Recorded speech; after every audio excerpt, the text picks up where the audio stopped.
Welcome to Sumi's veg kitchen. இதில் நம்ம பார்க்க போகிறது ஈஸி 10 மினிட்ஸ் சாம்பாருங்க. வெங்காயம் கொஞ்சம், தக்காளி 3, பச்சை மிளகாய், மஞ்சத்தூள் இதை மட்டும் போட்டு மூடி ஒரு 2 விசில் வந்தோடனே எடுத்துடலாங்க. அதுக்கப்புறமா பொட்டுக்கடலை ஒரு 2 டேபிள் ஸ்பூன், ஒரு அரை ஸ்பூன் ஜீரகம் அது மட்டும் அரைச்சி தூள் பண்ணி வச்சுக்கலாங்க. இப்போ பாருங்கள், இதில் 2 டேபிள் ஸ்பூன் பொட்டுக்கடலை, அரை ஸ்பூன் சீரகம் இதை போட்டு தூள் பண்ணி வச்சுக்கலாங்க. இப்போ பாருங்கள், நம்ம நல்லா தூள் பண்ணி வச்சுருக்கோம்.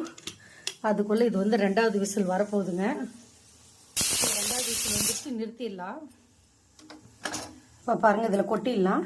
இப்போ நமக்கு தேவையான அளவு கூட போட்டுக்கலாம். ஃபஸ்ட்டு கொஞ்சமாக கூட ஊற்றிக்கலாம். பட் இந்த குழம்புக்கு ஒரு 4 பேர் சாப்பிட்ற அளவுக்கு சரியாக போயிடும். இப்போ பாருங்கள், இது நல்லா வெந்துருச்சு. இதை நம்ம மிக்சியில் எடுத்து போட்டு கொஞ்சம் கொஞ்சமாக அரைச்சிக்கலாம்.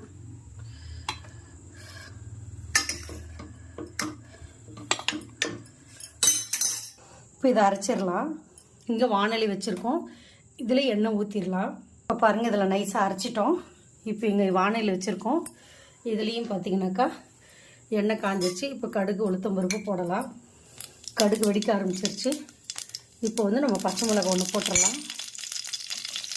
கூட கருவேப்பிலை, அதே மாதிரி வெங்காயம் நம்ம போட்டு நல்லா வதக்கலாம். கொஞ்சம் வதங்கின உடனே, ரொம்ப வதங்கணும்னு இல்லை, நல்லா வாசனையாக இருப்பாங்க தாளிப்புலாம் போட்டதுனால. கொஞ்சம் வதங்கின உடனே நம்ம என்ன பண்ணலாம்னா தக்காளி அரைச்சி வச்சுருக்கோம் இல்லையா, அதை ஊற்றிடலாம்.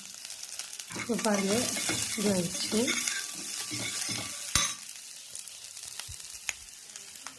இந்த ஸ்டேஜில் ஓரளவுக்கு வதங்கிடுச்சு. இப்போ நம்ம தக்காளி அரைச்சி வச்ச தக்காளியை ஊற்றிடலாம். நல்லா கொதிக்க ஆரம்பிச்சிருச்சு. நல்லா கொதிக்கணும், ஏன்னா நம்ம போட்டிருக்கோம் இல்லைங்களா, அப்போ அது நல்ல டேஸ்ட்டாக. கொஞ்சமாக கல்லுப்பு இது கொதிக்கட்டும். இப்போ இதில் நம்ம என்ன பண்ண போகிறோன்னா, நம்ம வேக வச்சு வச்சுருக்கோம் இல்லையா தண்ணி, அதுலேயே இது கொஞ்சமாக ஊற்றி நம்ம என்ன பண்ணலாம்னா கரைச்சி இதில் விட்டுக்கலாம். அதுக்கு முன்னாடி தேவையான அளவு குழம்பு மிளகாய்த்தூள் கொஞ்சம் சேர்த்துக்கலாங்க. அப்போ தான் டேஸ்ட் இருக்கும். நல்ல குழம்பு வாசனை மாதிரி இருக்கும். பருப்பே இல்லாமல் குழம்பு செஞ்சோம்னா நல்லா டேஸ்ட்டாக இருக்கும். இது ஒவ்வொருத்தரும் பிடிக்கிறது. மெஸ்ஸு சைடில் இருக்கும். இது என் ஃப்ரெண்டு வீட்டுக்கு போயிருந்தேன். அவங்க சட்டுன்னு செஞ்சு கொடுத்தாங்க. ஒரு டிஃப்ரெண்ட் டேஸ்ட்டாக இருந்தது. அதை நான் இன்றைக்கி உங்களுக்கு செஞ்சு காட்ட போகிறேன். எனக்கு பிடிச்சிருந்தது. கொஞ்சம் டிஃப்ரெண்ட் டேஸ்ட், ஈஸியாக ஆகிற மாதிரி இருந்தது. இப்போ பாருங்கள், இந்த பொட்டுக்கடலை சீரகம் இது வச்சுருக்கோம் இல்லையா, இதையும் நம்ம ஊற்ற போகிறோம். இதுக்கு நம்ம வேக வச்சுருக்கோம்ல தண்ணி, அதையே நம்ம சேர்த்துக்கலாம். அந்த தண்ணி வேஸ்ட் பண்ண வேணாம். ஸோ அதையே நான் எடுத்து ஊற்றிருக்கேன். நான் நல்லா கொதிக்கட்டும். இப்போ பாருங்கள், நல்லா குழம்பு கொதிக்குதுங்க. கொதிச்சதுன்னா சுவையான இன்ஸ்டன்ட் 10 மினிட்ஸ் சாம்பார் ரெடிங்க. இது இட்லி தோசைக்கெல்லாம் நல்லா டேஸ்ட்டாக இருக்கும். நல்லா டிஃப்ரெண்ட்டாக இருக்கும். இதே மாதிரி செஞ்சு பாருங்கள். அது வரைக்கும் உங்களிடமிருந்து விடைபெறுவது உங்கள் சுமித்ரா சுரேஷ் பாபு. நன்றி, வணக்கம்.